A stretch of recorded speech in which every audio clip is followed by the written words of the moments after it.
Hello and welcome to the Grand Line Review, your source for everything One Piece. My name is Liam and I have things to say about stuff. And today we are here to react and respond to the greatest One Piece theory you'll ever watch. Now this is a video put together by the wonderful Ohara explaining a theory by Japanese YouTuber Yude Ron. And quite frankly, it's the greatest theory I've ever heard. At this point, I'm probably quite infamous for almost despising One Piece theories. I think that many of them are just wacky ideas put together by some very talented salesmen, and they don't generally hold up to even the latest of scrutiny. However, this one is very different and I think it more than earns its title. So I'd like to thank both Yude Ron and Ohara for collectively bringing this idea to the attention of the Western fanbase. With that said, I just want to throw out this disclaimer pretty immediately, because if this theory was a haunted house, then my role here is to be the skeptic who goes into the house to claim that all of the scary supernatural stuff can be explained by mundane daily occurrences. I'm a huge skeptic in regards to life in general, let alone theories about fictional pirates. But with that said, my mind is definitely open here because there is some very, very compelling stuff to be said. And if you enjoy things like watching an Australian man react to a German man presenting the theory of a Japanese man, then absolutely subscribe to the Grand Line Review, which will also result in consistent injections of One Piece culture administered directly into your YouTube feed. But let's get into this. Let me tell you the crazy story of how the Japanese One Piece community convinced me that the ancient kingdom was part of Jaya, that it's now at the bottom of the sea under Enies Lobby, and that Skypiea and Dressrosa tell us what happened during the Void Century. So firstly,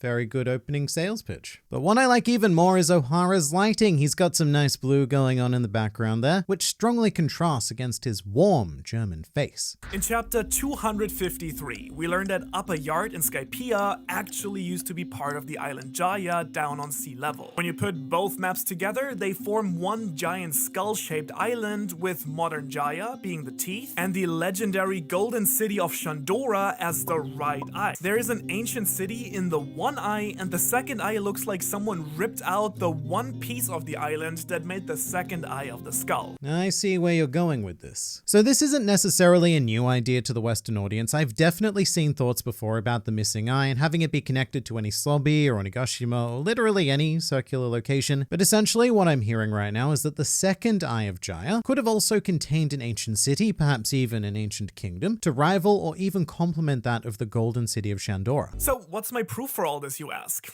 Oh, there is a lot. First of all, the name of the series, One Piece, and there is exactly one piece missing in this map. All right, I need to stop right here. This is an example of the kind of thing that turns me off One Piece theories. Because these kind of connections can be made out of anything and everything. The One Piece name in particular is so vague that it can be applied to quite literally anything with very simple framing. So for example, this is framed as one piece of missing island. But for that to work, you need to accept both that the missing left eye is not the natural geography of Jaya, but simultaneously need to assume that the gap in the skull mouth is natural rather than more missing pieces of island courtesy of the knock-up stream or something else. I just don't think that it's the strongest point to lead with because, like I said, with a name as vague as One Piece, you can attribute it to literally anything. Then there is also a ton of small hints regarding the island's left eye being hidden or destroyed throughout Skypiea. For instance, in the cover of volume 27, Luffy has his left eye closed. Okay, actually this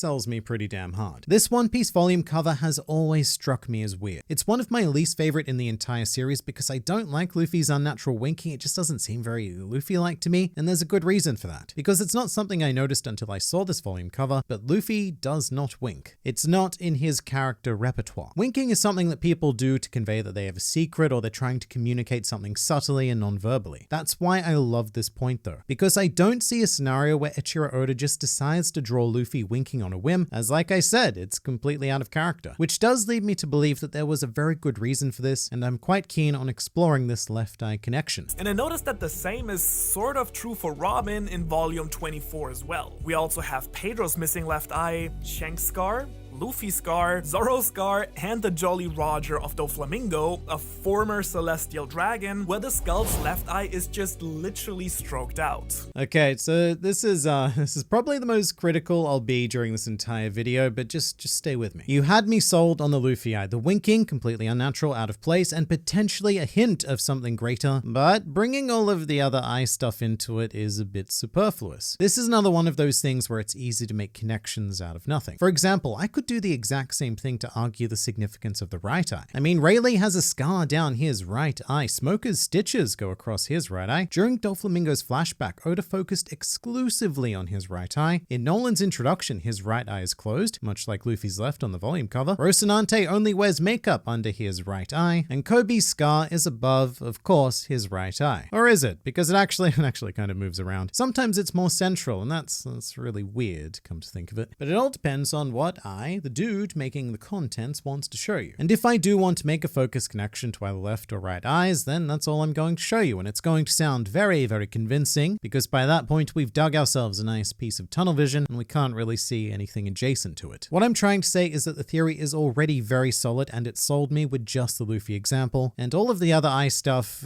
gives me a bit of buyer's remorse. Now, the volumes surrounding the Skype arc are actually some of the most critical in the entire story. Tons of important characters get introduced here. We meet Blackbeard and learn about the importance of dreams. We meet Bellamy and Doflamingo, who are also extremely relevant to this theory. And we see the meetings of Shanks and Whitebeard. Just a slight note here, the meeting between Shanks and Whitebeard did not occur during Jaya. What we do see is Rockstar arriving aboard the Moby Dick with a message from Shanks, whilst their actual meeting occurs during the Return to Water 7 arc. And I think that's important to state because the greater point being made is that Jaya acts as a kind of nexus of characters who are integral to the core stories and even core mysteries of One Piece. And that still does work because Shanks is seen during Jaya, just not in the way that Ohara stated. Ohara then goes on to flag the meeting of Ace and Buggy, as well as the fact that Roger left a message specifically on the Bell of Shandora as opposed to, well, literally anywhere else. And it's very interesting because Jaya and Skypiea are probably the two arcs that have appreciated most in value over time. There was a point in history where they were viewed almost overwhelmingly negatively because a lot of people claim that they felt a lot like filler. But whether this theory is correct or not, I guarantee that by the end of this story, we will be looking back on those arcs and just be thoroughly gobsmacked by how important they were. The person most connected to Roger in a way that we meet in this arc is none other than Mont Blanc Nolans. He's a direct parallel to Roger, and their connection is one big hint that Jaya was the ancient kingdom and that Laugh Tale is its missing part.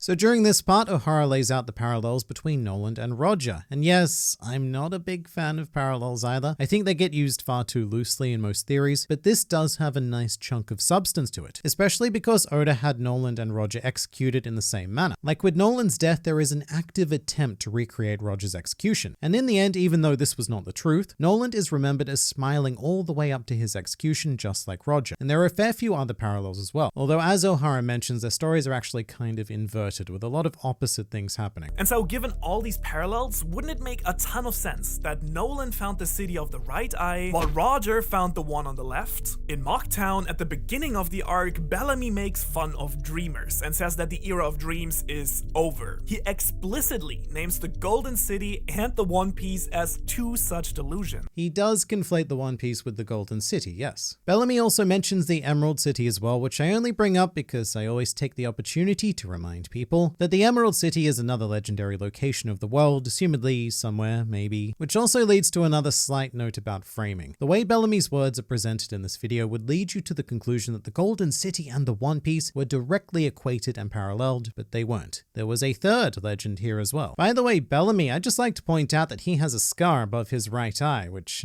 obviously means that he stands in direct opposition to Luffy, who has a scar underneath his left eye. The perfect antithesis. Is that true? Well, I don't know. I just made it up, but I think it sounds nice. Well, wouldn't it be extremely fitting then, even ironic, if the One Piece, the second location of dreams, used to be in the very same spot that Bellamy used to make fun of both of them? Now that actually sounds quite fun. This would be the most hilarious thing in the world if One Piece was connected to Jaya's potential missing eye, because that would just add to the ever-growing massive pile of Bellamy's L's in this series. And I almost hope the theory is true just to see that. Also, we can't ignore the fact that Shandora is the only place we know of where the ancient script found on the poneglyphs is actually used as the regular writing system found on the buildings and walls there. And so since we know that the Kozuki clan were the ones who actually created the poneglyphs for the ancient kingdom, and that this script is used very casually here, wouldn't the easiest explanation be that Shandora was part of the ancient kingdom? To boost Ohara's point here, he actually uses Nico Robin's exact wording. When encountering the ancient language on a wall, Robin states that the words that are casually written here, they're the same script as those on the poneglyph. So that does lend a lot of credibility to the concept that perhaps Shandora was once part of the Great Kingdom, although it could also just mean that Shandora is a very preserved piece of history from a time when the ancient language was commonly used. I have to say though, the thing that makes me most wary about the idea of Jaya being the original location of the ancient kingdom is why the world government would have allowed it to survive. I mean, Shandora was still on the blue sea for at least 400 years or so before it was shot up into the sky, but to be fair, that question exists regardless, because Shandora was, at the very least, a confirmed ally of the Great Kingdom during the Great War, so why the world government allowed it to survive even then is still an intriguing mystery. Ohara then goes on to state the connection between Shandora and the sun god imagery, but also makes note that both the sun god's name and the title of Joy Boy have connections to the idea of laughter, which is interesting. I did not know that. But once again, we are trying to bring the connection even closer between Shandora and the Great Kingdom, implying that they may have been one entity. Oh, but the sun isn't the only majorly important symbol in the story, is it? One of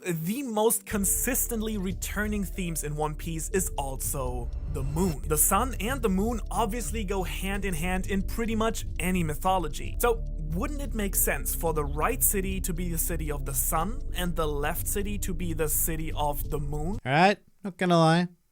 I'm starting to get very slightly extremely excited now, especially because, as Ohara highlights, there is an Aztec city that Shandora was based on, which has both a sun and moon temple. But I just love the idea of a city of sun and a city of moon. And while I was thinking this, I found this crazy color spread of chapter 269, where we see the Straw Hats in a place looking suspiciously like Wano, surrounded by the birds from the Kozuki crest. This is chapter 269. The last panel of chapter 268 is this. Yeah, coincidence? I think not! So this is really cool because what Ohara is saying here is that the final page of chapter 268 is the revelation of the Golden City of Shandora, whilst the very first thing you see in chapter 269 is this color spread, which is very evocative of the landscape that would eventually become Wano. But I do think this is where thoughts start to get a little bit convoluted, because obviously the main symbology of Wano is the moon. I mean, the Kozuki family name is literally constructed with the kanji for light and moon, moonlight, if you will. So if we're suggesting that Shandora was the country of the sun and Wano the country of the moon, then I would be all on board with that. Where I get a little bit lost is the previous implication of this theory is that the Great Kingdom was the city of the moon. So I'm just asking myself, which one is it? Is it the Great Kingdom or is it Wano? One way to get around this might be to suggest that if the Great Kingdom had been part of Jaya, then collectively the Great Kingdom and Shandora were the Nation of Light, whilst Wano retains its place as the Nation of the Moon. But I just wanted to lay that out because I think there are parts of this video where Ohara gets a little bit overexcited and moves on to a new idea without fully connecting it to the previous one. On top of that, I then remembered that the Shandians came down from the moon to Jaya with very advanced technology, making them the perfect candidates to be a part of an ancient, powerful kingdom. Yes, this is a point that is not emphasized anywhere near enough. The Sky People do look fairly tribal and unsophisticated technologically, but they did quite literally invent space travel in order to move from one of the moons to the One Piece planet. They were a shockingly advanced civilization, and upon settling the planet, they very likely would have had a huge degree of technological superiority over the rest of the world, which of course could very well have led them to becoming known as the Great Kingdom, and then maybe prompting 20 other smaller indigenous nations to band together against them. So would you look at that? One Piece, the story of immigration versus nationalism. Ohara then explains that Yude Ron noticed how Oda loves to employ wordplay in his numbers, and specifically points out the date that Nolan discovered Jaya, which was the 21st of May, 1122, which is odd. It's very odd actually, because One Piece very rarely provides specific dates for anything. But let's go ahead and have our minds blown by this. Generally, dates in Japanese are written as year, month, day. So 1122,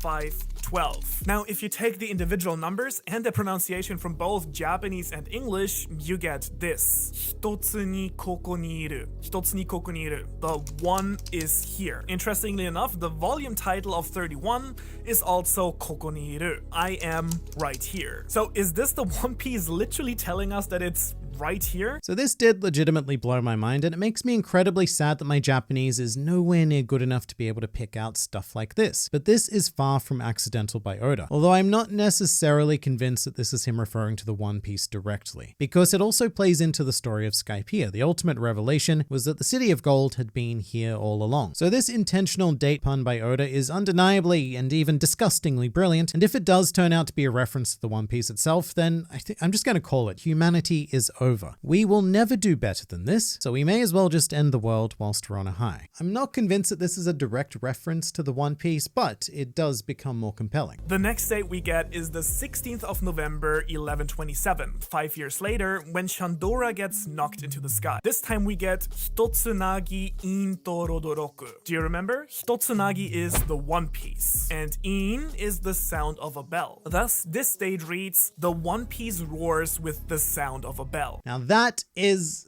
brilliant. This date pun is much more substantive because it's referencing the way that you would say One Piece in Japanese directly, as well as connecting it to the sound of a bell. Not only that, but a roaring sound of the bell, as if to scream, I am here, which heavily reinforces the previous date pun that I wasn't so sold on. And this is where the theory starts to pretty seriously convince me, because all of the speculation about eyes and like parallels and stuff between characters, quite frankly, all of those trains of thought are easy to fabricate because of how vague it all is. However, this is not vague. This is almost painfully specific. Like, the chances of throwing out a random date and coming out with this pun is, it's astronomically low. So low that I have no choice but to take it pretty extremely seriously. With that said, here's where I think things start to go a little bit insane, and whether that's for better or for worse, let's find out. So, when you subtract another 400 years back to the Void Century from Nolan's two dates 400 years ago, 1122 and 1127 minus 400, you get the years 722 and 727. When you take these two numbers, 722 and 727, and look at the corresponding chapters, you don't get some random stuff happening. No, 722 is the reveal that Doflamingo is a celestial dragon. In this chapter, he tells Law about how the 20 kings created the world government. So I'm always skeptical of stuff like this. I really dislike involving maths in theories because more often than not, arbitrary numbers can yield you with a pretty decent result if you know how to frame the result. And let's just continue down Ohara's path for a bit because it does get admittedly quite crazy cool. Okay, so anything else that might be interesting happening in this chapter? Oh, yeah, we have a literal golden bell ringing in close-up. And then there is Jala. Do you remember Jala and her great artwork?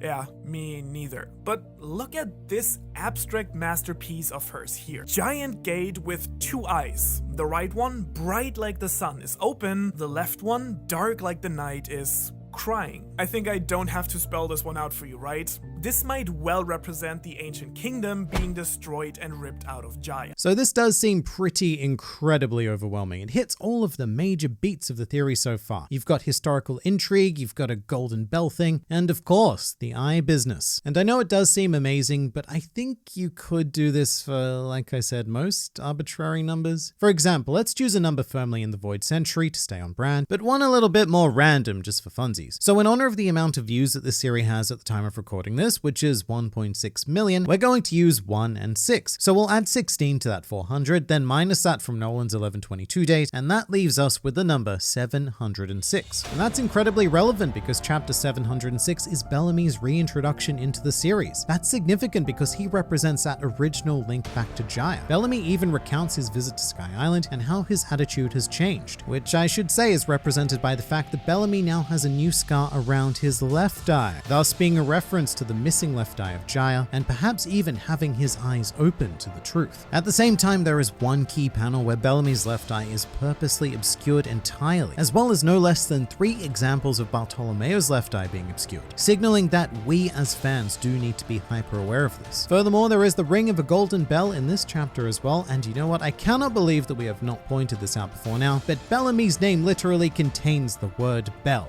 That's just pretty wild. But are you ready for the weirdest part? When we think back to what was set up in Skypiea, aka the roaring of a bell, okay, well, does Bellamy roar? And yes, indeed he does. Bellamy's equivalent of a roar is a laugh. In fact, his primary defining character trait is laughter. His nickname is even Bellamy the Hyena. And not only that, but Bellamy's exact wording to Luffy, as well as the title of chapter 706 are, "I ain't gonna laugh at ya." So if laughter is the roar of the bell, and Bellamy is the personification of the missing left eye of Jaya, then this would imply that the missing chunk of island is intrinsically tied to the concept of laughter. And wouldn't you know it, about 6 years later, it was confirmed that the island which houses the One Piece is called Laugh Tale. And with the ringing of a golden bell, it is confirmed that Laugh Tale is the missing left eye of Jaya. This one chapter gives away the entire game. Of course, I don't believe a single thing I just said, but I just wanted to highlight how easy it can be to find meaning in pure coincidence. And Ohara does go on to state as much with the next relevant number of 727, which can be read as fall to the ground, which is quite beautiful because this chapter tells the downfall of the Riku family as Doflamingo commandeers Dressrosa. And this theory connects this title as a hint of perhaps where and how the ancient kingdom fell, due to the whole 400 number choice being minused by one of Nolan's dates. But I must say I'm particularly skeptical about this one. I think that the 722 example is much stronger, and there's really not a whole lot of substance to latch onto in 727. Yes, it tells the story of a kingdom falling. Yes, that story is reflected cleverly in the chapter number, but to me, that's where it ends. I honestly don't think there's anything deeper here. However, a very nice connection that is made is that of Nolan's presence on Dressrosa. When I was reading this weekly, it seems like one of the most random things in the world to just pop up, but I don't think it assists the chapter argument very much, particularly since it's neither revealed in 722 nor 727. It's just another one of the things that may or may not have grander relevance. Let's get into another fun idea though. Wouldn't it also make a lot of sense that the D is actually a half moon? 800 years ago, the people of the sun were overthrown and the done piece became the one piece. A circle became half a circle and became eventually a letter. The will of D then being to be made one whole again, becoming the sun,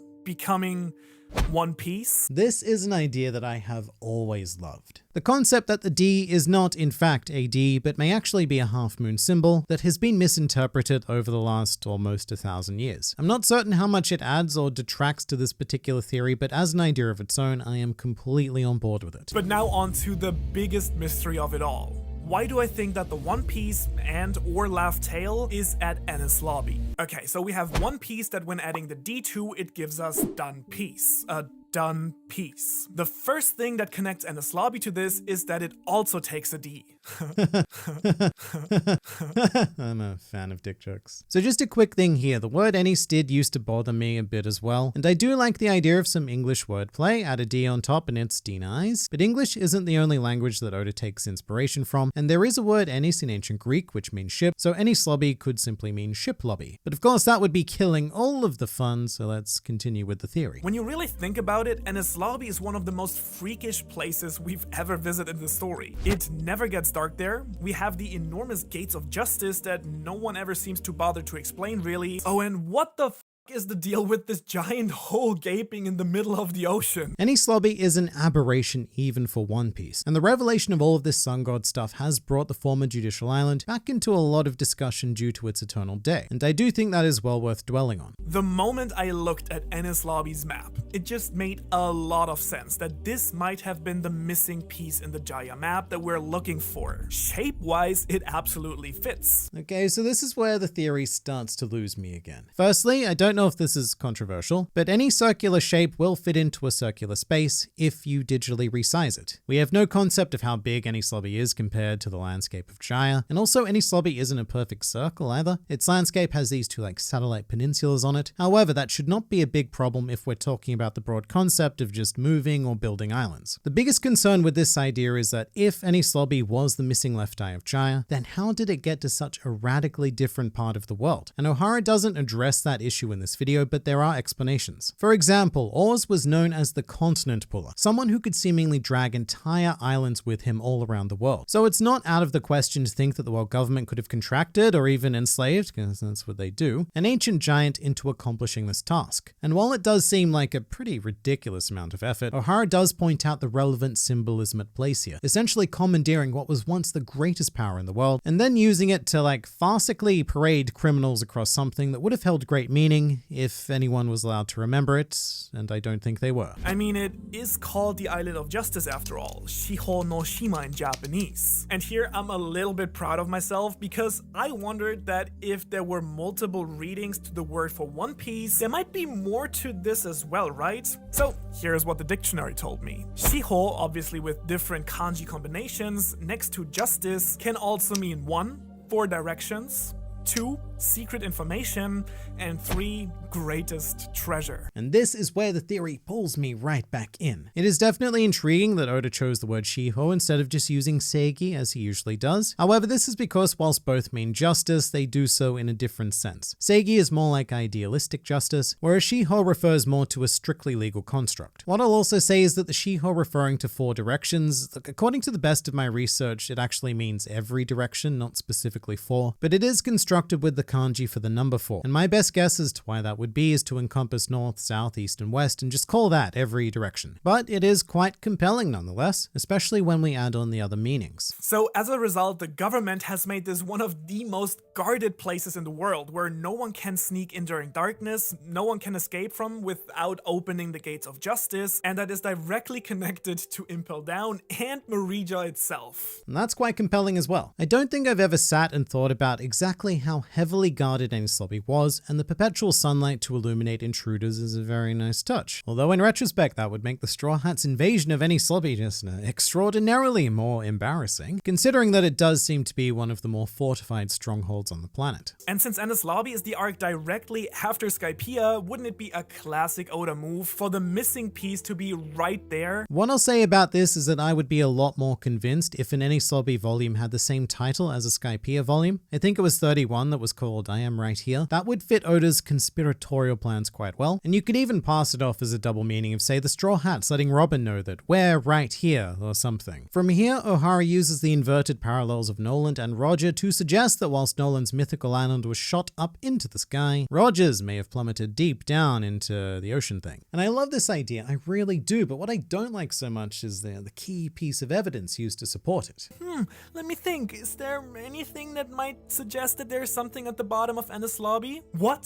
So the wordplay from chapter 727, the fall of Dressrosa, was falling to the ground. Did Laugh Tale literally fall to the ground? I believe it did. So I've already gone through why I don't think that chapter 722 and 727 are particularly relevant to the series, especially 727. That one was way flimsier than 722. However, that doesn't mean that the core idea is wrong. It is indeed possible to reach the correct conclusion by taking the wrong path. I just think it would be way stronger to focus on those inverted parallels of Noland, as opposed to the wacky chapter maths. Especially because One Piece is much less planned than most people think. I mean, at the point of writing down Noland's dates during the Skypiea arc, there was no way that Oda even dreamed that One Piece would run for over 700 chapters. So could we have gotten to that 700 mark and Oda went, haha, I see an opportunity for shenaniganry here? I mean, yes, it is possible, but I really do think that this 727 number holds meaning for Dressrosa's history and their history alone. And the ultimate proof I have for this are Roger's very last words at his execution, the very words that start One Piece. Again here, the secret lies in the Japanese version, a true wordplay in true Oda fashion. Roger says, "Kono yo no subete o soko ni oite kita." I left everything in this world soko. Soko in Japanese meaning there. However, it also has a second meaning. Soko also means bottom. In other words, the second meaning of Roger's last words is, I left everything in this world at the bottom.